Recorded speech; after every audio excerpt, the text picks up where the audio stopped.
What does it mean to pay what it costs? This is an interesting one. Pay what it costs.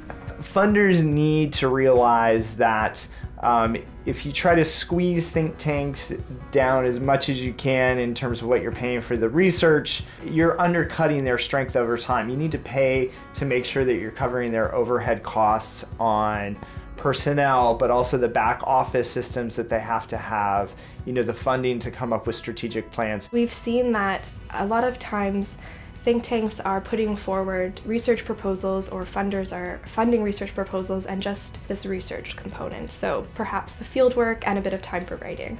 And what happens is that things on the fringes are being left out. Organizations will think primarily about the specific product that they're developing. How much might it cost to produce a research document? But they aren't thinking about the institution that is supporting all of that work.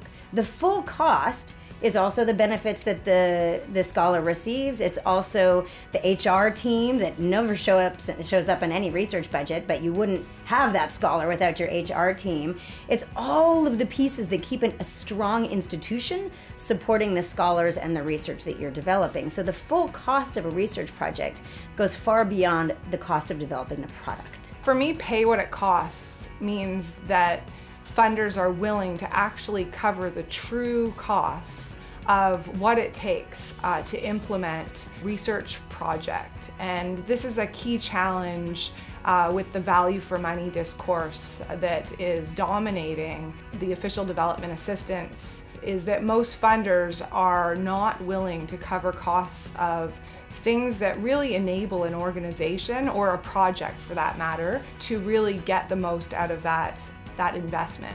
Paying what it costs, I think, is really important, and there's a lot of work and effort that goes into even developing a proposal, for example. It's important for institutions to feel that they have the ability to be honest about that. It's incumbent upon funders to also be aware of that, and we want to make sure that we get good quality, but we also want to make sure that we are realistic about what that costs, and so that's really important.